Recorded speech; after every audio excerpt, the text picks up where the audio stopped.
Mesdames et messieurs, bonsoir. Bienvenue dans le 20h de ce 2 janvier 2018. Voici les titres. Lors de son traditionnel discours à la nation prononcé le 31 décembre 2017, le président de la République a accordé une place de choix aux questions économiques majeures.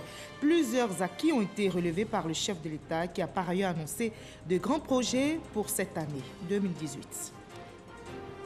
Ce 2 janvier marque aussi la reprise du service. Dans l'administration publique et privée, les travailleurs étaient à leur poste. Par contre, dans les commerces et autres lieux publics, l'affluence n'était pas au rendez-vous au lendemain de la fête de Nouvel An. À 24 heures de la reprise des cours dans les établissements primaires et scolaires, la rédaction vous propose ce soir un dossier sur les recettes du succès.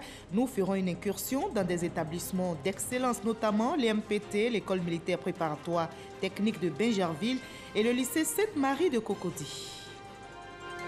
Ce début d'année 2018 est mouvementé sur la scène internationale. Un début d'année sous tension, notamment entre la Corée du Nord et les États-Unis. Pyongyang veut continuer à fabriquer des bombes. Washington entend riposter. Soyez les bienvenus sur RTI 1. Nous continuons donc de décrypter le traditionnel discours à la nation du président de la République, Alassane Ouattara, prononcé le 31 décembre 2017. Dans son adresse à la nation, le chef de l'État a accordé une place de choix aux questions économiques majeures pour le développement de la Côte d'Ivoire. Plusieurs acquis ont été relevés par le président Ouattara, qui a par ailleurs annoncé de grands projets pour 2018. Décryptage de l'aspect économique du discours du chef de l'État avec Jean-Jacques Kwame. Grâce à la solidité. Environ 10 minutes, c'est le temps mis par le chef de l'État, Alassane Ouattara, pour dresser le bilan de la situation économique nationale dans son adresse à la nation. Un discours sur fond d'optimisme, surtout après les difficultés qui ont marqué le premier semestre 2017 en raison de la chute brutale de plus de 40% des coûts mondiaux du cacao. Cette situation a entraîné la baisse du pouvoir d'achat de nos producteurs et contraint à une réduction générale du budget de l'État. Je voudrais à nouveau saluer nos parents producteurs qui ont accepté de prendre leur part de sacrifice. Je les félicite pour leur courage et leur abnégation. Le gouvernement a quant à lui pris toutes les mesures nécessaires pour continuer d'améliorer la gestion de la filière cacao et rendre le système plus résilient à de tels chocs à l'avenir. Au nombre de ces mesures, l'augmentation des volumes de transformation locale du cacao et de l'anacarde, qui à terme permettra d'avoir des produits à plus forte valeur ajoutée. Malgré ces chocs externes et internes, le chef de l'État reste optimiste face à la bonne santé de l'économie nationale. Notre économie se porte globalement bien. Elle est solide. Elle est résiliente. Après un taux de croissance moyen annuel de 9% sur la période 2012-2016, notre croissance économique devrait se situer autour du taux très appréciable de 8% en 2017.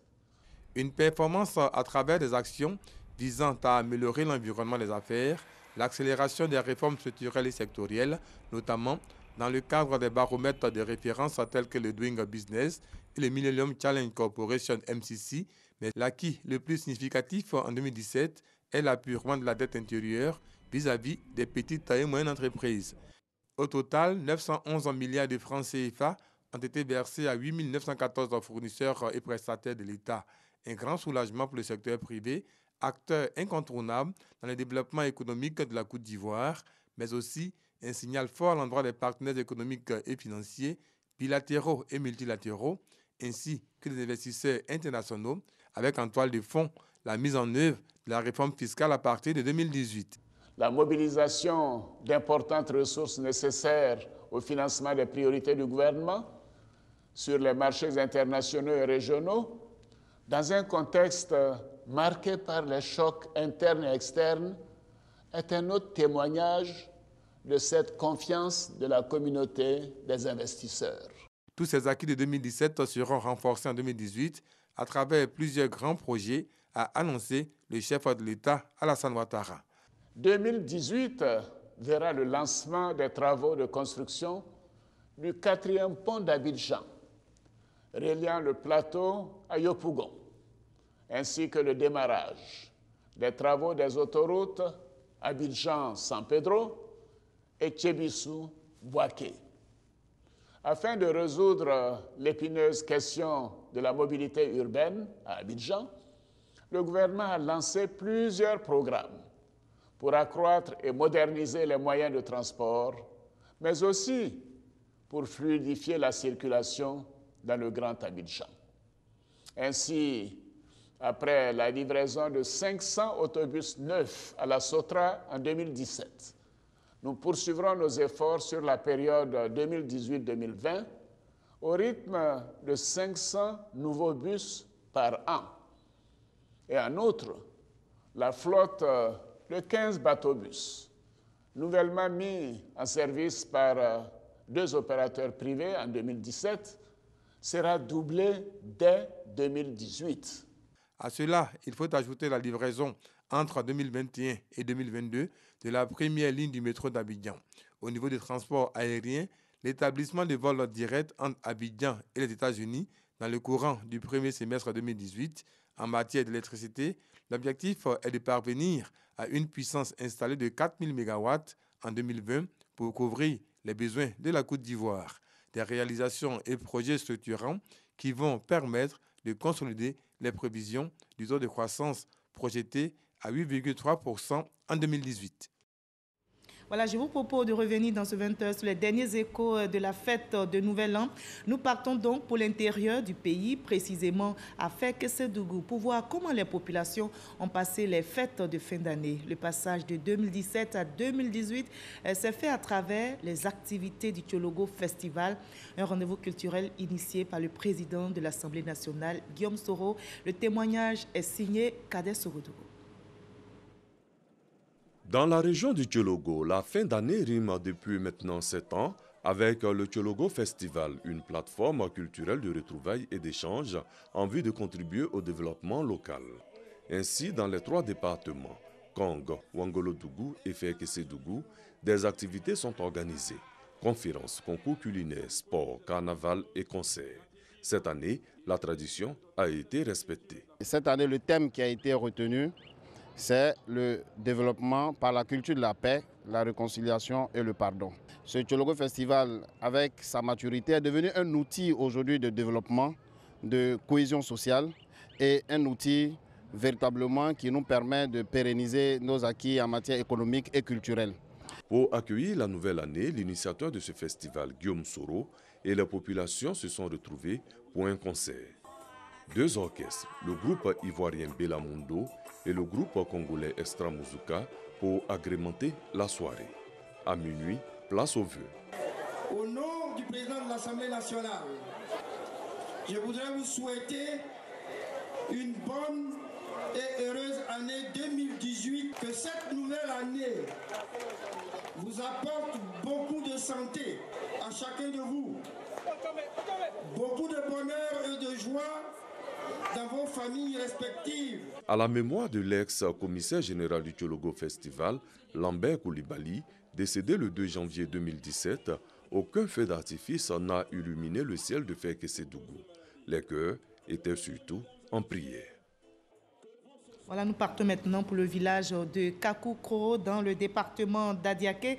La population, vous allez le voir, célébrer la nuit de la Saint-Sylvestre dans la gaieté. La nuit du 31 décembre à Kakoukro est rapportée par Mamadou Kwasi. Il est 19h quand nous arrivons à Kakoukro, un village de la sous-préfecture d'Adiaké dans la région de Soud-Komoué. Les salons de coiffure sont bourrés. Chacun venu apporter un plus à sa beauté pour le passage à la nouvelle année. Comme ça, fin d'année, quand on décide de se couper les cheveux, pourquoi je me suis rendu ici, à couper les cheveux. La coiffure, on appelle ça Makoussi. Pourquoi? C'est une coiffure simple, bon, j'adore ça. Quand il fait ça aussi, je suis beaucoup, bon, je suis en l'aise là-dedans. Et puis quand je sors, bon, beaucoup d'hommes apprécient ça. Ça va finir avant que je rentre. Des salons de coiffure circonstanciels sont même créés en bordure de route pour satisfaire les dernières clientes. Les coiffures qui sont beaucoup demandées, c'est Tissay, Makoussi, Tossadé. Il y a 3 000, il y a 1500, il y a 2000. Ma coiffure, on appelle ça Makoussi. J'ai fait ça hier à cause de la fête. Je vais à l'église d'abord. Après l'église, maintenant, bon, on va voir ce qui va se passer après. Quelque part de là, un espace de détente et de distraction, encore appelé Maki. Le responsable des lieux et ses collaborateurs font les dernières mises en place pour accueillir la clientèle. Nous avons comme ça des artistes surprises pour leur faire plaisir, pour qu'ils se sentent au cœur de la chose. Donc déjà, nous sommes déjà prêts. Pendant ce temps, le 10 Joker fait les derniers réglages et c'est ce moment choisi par certains clients pour célébrer la nouvelle année. Puisque j'ai de l'âge avancé, je ne dois plus me mêler avec la jeunesse. Donc je suis venu pour prendre mes 2 petites bouteilles pour souvenir et puis repartir à la maison. Quand nous revenons sur nos traces 5 heures plus tard, ce sont des jeunes tout heureux que nous rencontrons. Ces jeunes ont dansé jusqu'au petit matin. Une façon pour ces jeunes de croire à un jour nouveau pour leur avenir, plein de bonheur et de joie. Et comment la Saint-Sylvestre s'est-elle déroulée du côté de la région de San Pedro? Les populations, vous allez le voir, précisément celles de Pedro et de Petit Pedro village, n'ont pas voulu manquer ce rendez-vous festif. Elles ont accueilli la nouvelle année dans la joie. Il a régné donc une ambiance bon enfant à Petit Pedro village, comme nous le rapportent Sam Conan et Issa Tchonoyeo. Nous sommes à Petit Pedro, dans le département de San Pedro. Dans ce village de plus de 1000 âmes, le passage à la nouvelle année est un moment spécial. Et la fête nommée ici janvier se célèbre. Ils sont quittés à Oumé, San Pedro sont venus me voir comme je suis leur grand frère. Les pieds, Tabri, pour la fête. Tôt le matin, les femmes s'activent à faire des plats spéciaux pour un jour spécial. Dans les cuisines, les femmes sont à la tâche. Préparer la viande de bœuf, un peu de poulet aussi, puisque je vais distribuer. J'ai beaucoup d'amis, je vais leur distribuer. Faire du tchèp de la ville, parce qu'ils n'ont pas l'habitude de faire ça. En attendant l'heure du partage, les hommes pensent développement. On ne manque pas de remercier à travers une libation spéciale les man, les fondateurs du village, pour toutes les grâces obtenues et toutes celles qui sont espérées. Dans le village règne une ambiance bon enfant. Il est un peu plus de midi quand s'achèvent les différentes cuissons. Ça va au quartier Sénifo. J'ai un papa là-bas qui s'appelle Papa Koulibaly. Soro, je vais lui donner. Ça va aussi au quartier Omossi. J'ai un camarade là-bas aussi qui s'appelle Karim. Ça va chez mes petits frères qui sont en haut là-bas. Vraiment, ils sont beaucoup. On ne peut pas finir de partager aujourd'hui. On partage aujourd'hui. Demain, on partage. Après demain, on partage jusqu'à 4 jours. Les jeunes filles sont chargées de convoyer les plats dans les différents foyers. Le repas se prend en famille et est ouvert à tout visiteur. Une fois le repas terminé, place à la danse pour les habitants des Petits San Pedro vêtus de leurs plus beaux habits. On est heureux de rentrer dans une nouvelle année. Je suis un vieux, je suis avec ma femme. On est venu ici à San Pedro, on a fait 40 ans. C'est pas aujourd'hui. Parce que je suis vieux. C'est pas comme c'est aujourd'hui. Nous, on est là. On a notre enfant, on a nos frères. Ils sont ensemble. Vraiment, on veut que évoluer. 2018 est une année de lumière pour ce village qui va recevoir de l'électricité. Les poteaux électriques sont déjà là. La population, tout en souhaitant longue vie au chef de l'État, salue ces actions de développement à travers toute la Côte d'Ivoire. Après les fêtes de fin d'année, place à la reprise du service. Ce mardi, deuxième jour de l'année 2018, dans l'administration publique, les travailleurs étaient à leur poste. Par contre, dans les commerces et autres lieux publics, l'affluence n'était pas au rendez-vous. Notre reporter Grace Kando a fait le constat pour nous. Office national d'identification dans la commune du Plateau ce mardi 2 janvier 2018. Jean-Yves est à la tâche. Son département est chargé de l'état civil et de l'identification.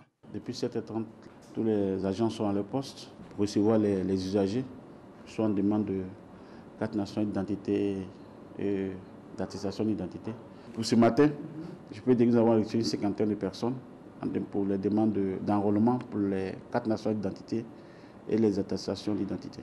J'étais venu aujourd'hui pour pouvoir faire mon attestation d'identité et j'ai été vraiment bien reçu. Ils m'ont demandé de revenir le vendredi pour pouvoir retirer l'attestation. Au ministère de la fonction publique, La fête du Nouvel An n'a pas eu également raison des travailleurs.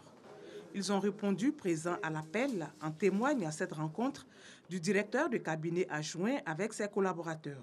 Au niveau du ministère de la fonction publique, les agents sont à leur poste et comme vous le constatez, je suis en ce moment en séance de travail avec les différents responsables pour déjà mettre en branle tous les programmes que nous avions prévus et que chacun s'engage au travail. Le travail fait avec beaucoup d'enthousiasme, c'est ça qui peut permettre à la Côte d'Ivoire d'avancer. Contrairement à ces deux structures, dans les secteurs du transport et du commerce, la reprise est timide. On a remarqué que les Ivoiriens sont beaucoup fatigués, peut-être. En tout cas, il y a plein qui ne sont pas venus au boulot aujourd'hui. Voilà, nous, vraiment, ça pèse sur nous aujourd'hui. Moi, je sais qu'il n'y a pas de recette aujourd'hui. On espère jusqu'à demain que les Ivoiriens retournent au travail pour nous permettre aussi d'avoir nos petits pains. Bon. Je suis venu dans un magasin pour acheter quelque chose. C'est fermé.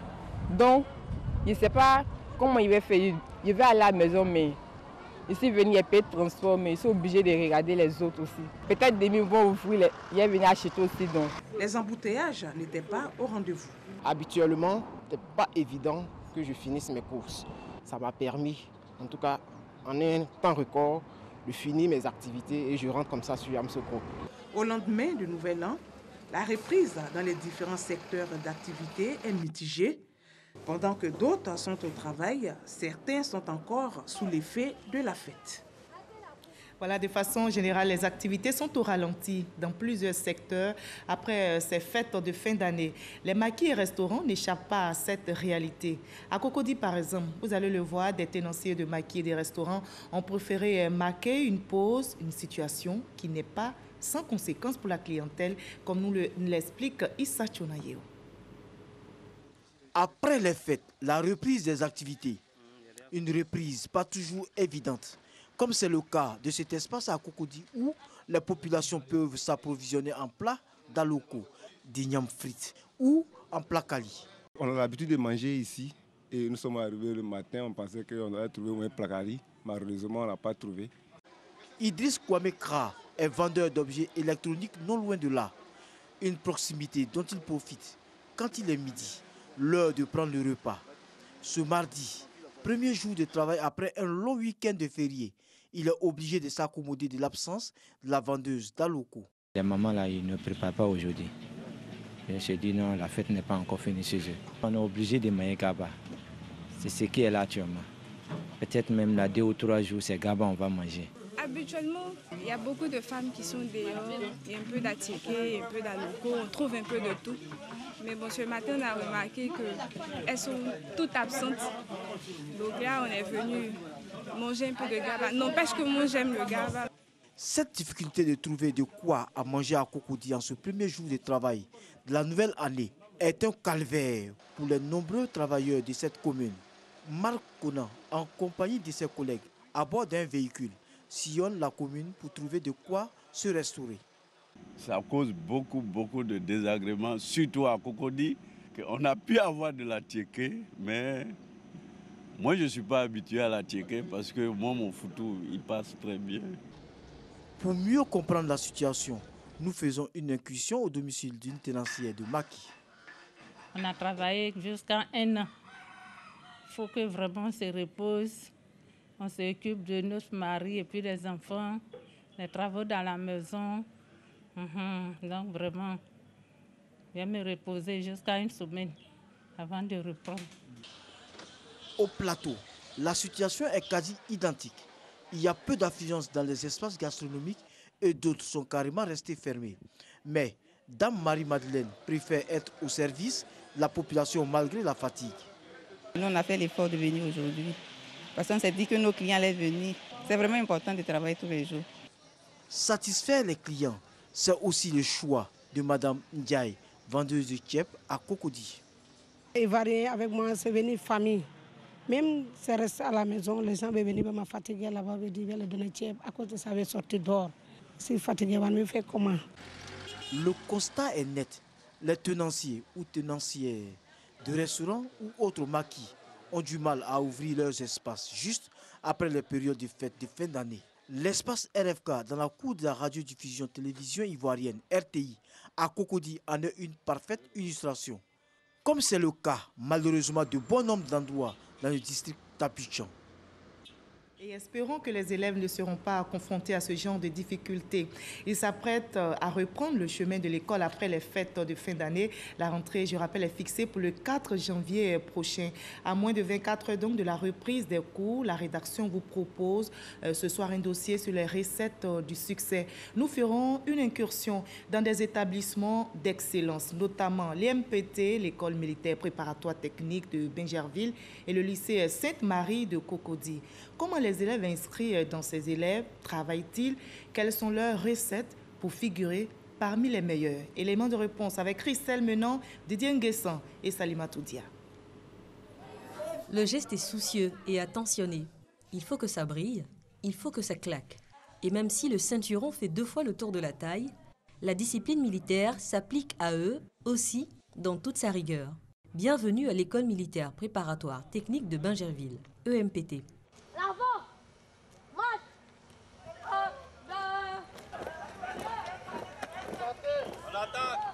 Si la discipline militaire fait loi chez les enfants de troupe, chez les filles du lycée Sainte-Marie, c'est la foi qui discipline les âmes.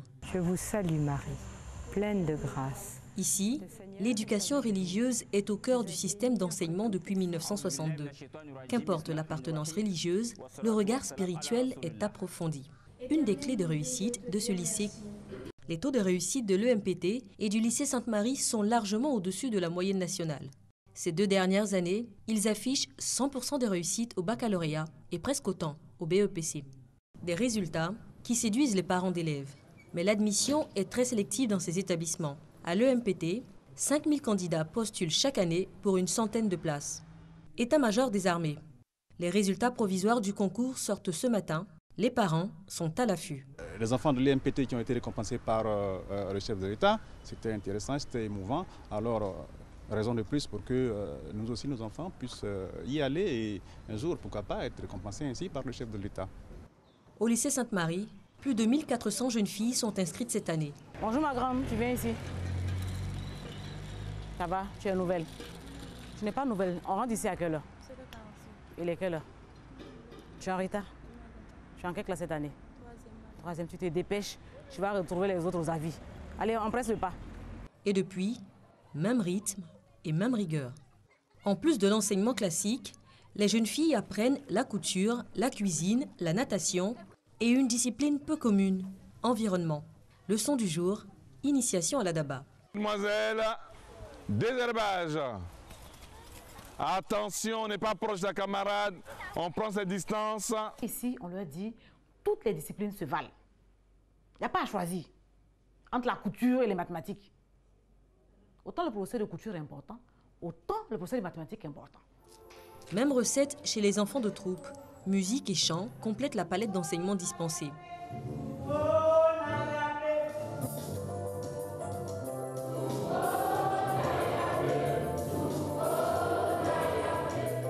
Rassurez-vous, leur point fort, c'est le sport. L'EMPT règne en maître sur les compétitions interécoles. Une centaine de trophées remportés en 78 ans d'existence. Un succès qui tient surtout à la culture de la discipline. Ici, les garçons et les filles, admis il y a 5 ans, sont soumis au même traitement. L'école militaire, c'est 2 entités, un encadrement militaire et un encadrement professoral. Les grèves au sein de l'école sont interdites et donc ce qui fait que les professeurs se consacrent entièrement à l'enseignement.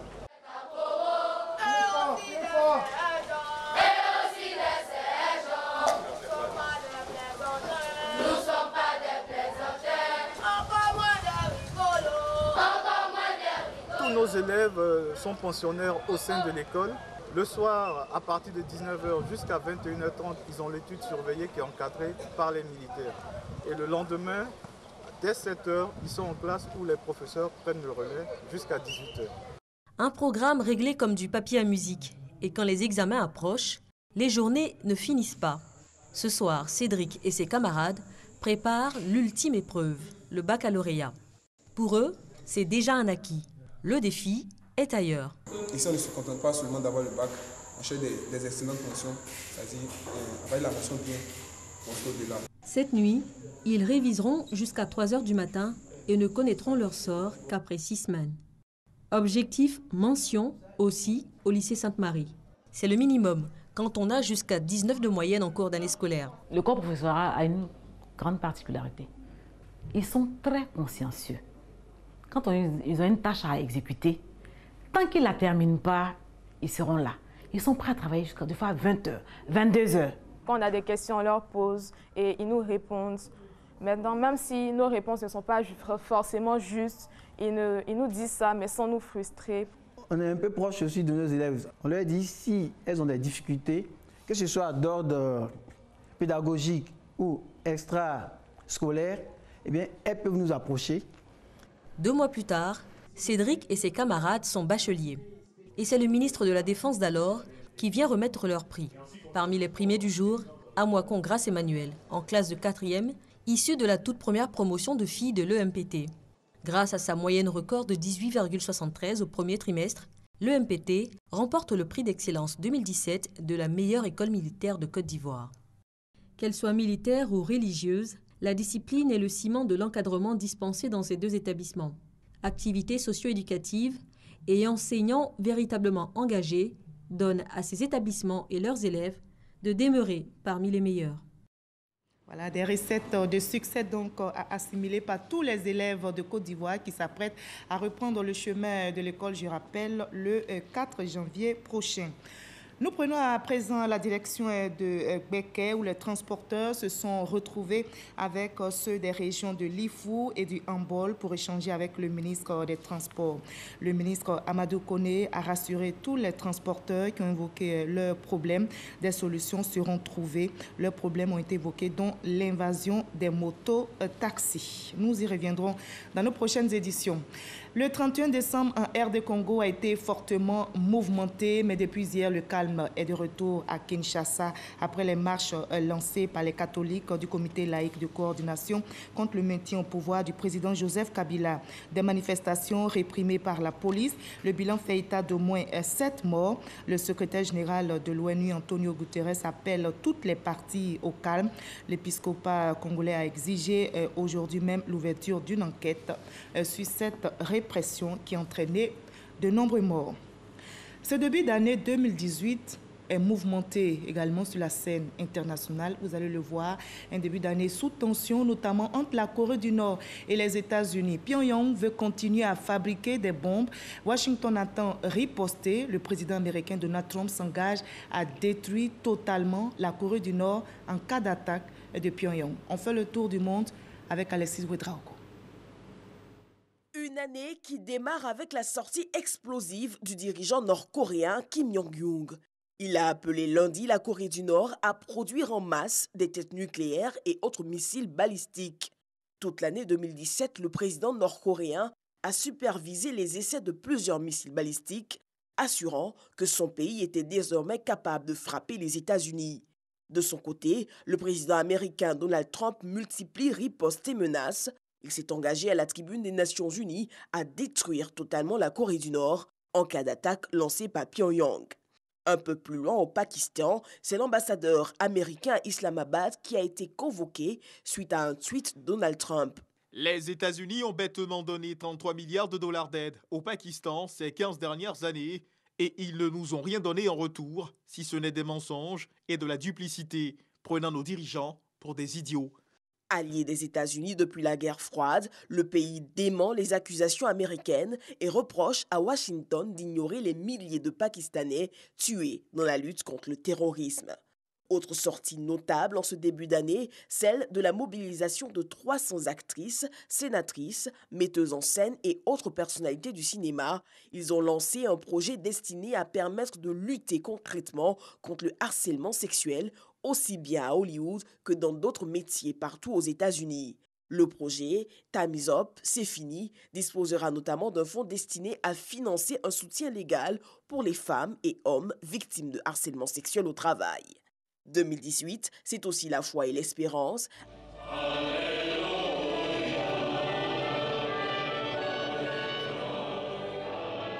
avec le pape François qui a invité lundi les fidèles à prier pour un avenir de paix en 2018, y compris pour les migrants et les réfugiés. Voilà, fin de ce 20h. Merci à vous tous de votre aimable attention et passez une très belle soirée sur nos antennes.